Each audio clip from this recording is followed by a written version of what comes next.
വേനൽ ചൂടിലേക്ക് കടക്കുന്നതിനിടെ യുഎഇയിൽ വീണ്ടും മഴ. രാജ്യത്തിന്റെ വിവിധ ഭാഗങ്ങളിൽ ഏപ്രിൽ 13 വരെ മഴയ്ക്കും അസ്ഥിരമായ കാലാവസ്ഥയ്ക്കും സാധ്യത. വേനൽ ചൂടിലേക്ക് കടക്കുന്നതിനിടെ യുഎഇയിൽ വീണ്ടും മഴ ശക്തമാകുമെന്നാണ് അറിയിപ്പ്. രാജ്യത്തിന്റെ വിവിധ ഭാഗങ്ങളിൽ ഏപ്രിൽ 13 തിങ്കളാഴ്ച വരെ മഴയ്ക്കും അസ്ഥിരമായ കാലാവസ്ഥയ്ക്കും സാധ്യതയുണ്ടെന്ന് ദേശീയ കാലാവസ്ഥാ നിരീക്ഷണ കേന്ദ്രം അറിയിച്ചു. ഏപ്രിൽ 9 മുതൽ ആരംഭിച്ച ഈ കാലാവസ്ഥാ വ്യതിയാനം വരും ദിവസങ്ങളിലും തുടരും. കഴിഞ്ഞ മാർച്ചിൽ ലഭിച്ച ശക്തമായ മഴയ്ക്കു പകരം ഇത്തവണ മിതമായ മഴയ്ക്കാണ് സാധ്യത.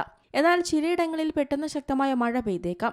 അൽ ദഫ്ര, അൽ ഐൻ തുടങ്ങിയ മേഖലകളിൽ കൂടുതൽ മഴ ലഭിക്കാൻ സാധ്യതയുണ്ട്. അന്തരീക്ഷത്തിൽ കാർമേഘങ്ങൾ രൂപപ്പെടാൻ സാധ്യതയുള്ളതിനാൽ ഏപ്രിൽ 13 വരെ യെല്ലോ അലർട്ടാണ് പ്രഖ്യാപിച്ചിരിക്കുന്നത്. വെള്ളിയാഴ്ച മുതൽ തിങ്കളാഴ്ച വരെ മഴ പെയ്യുമ്പോൾ റോഡുകളിൽ കാഴ്ചപരിധി കുറയാൻ സാധ്യതയുണ്ടെന്ന് എൻസിഎം മുന്നറിയിപ്പ് നൽകി. വാഹനമോടിക്കുന്നവർക്കും ജാഗ്രതാ നിർദ്ദേശം നൽകിയിട്ടുണ്ട്. അറബിക്കടലിൽ നിന്നുള്ള ന്യൂനമർദ്ദവും മിഡിൽ ഈസ്റ്റിൽ നിന്നുള്ള മറ്റൊരു കാലാവസ്ഥാ വ്യതിയാനവും ഒത്തുചേരുന്നതാണ് നിലവിലെ മഴയ്ക്കു കാരണം. സൗദി അറേബ്യയ്ക്ക് മുകളിൽ രൂപപ്പെടുന്ന മേഘങ്ങൾ യുഎഇയിലേക്ക് നീങ്ങുന്നതായും കാലാവസ്ഥാ വിദഗ്ധർ ചൂണ്ടിക്കാട്ടുന്നു. Dubai, Sharjah, Abu Dhabi, Ras al Khaimah എന്നിവിടങ്ങളിൽ മിതമായ മഴ പ്രതീക്ഷിക്കാം. International desk, Zee Malayalam news.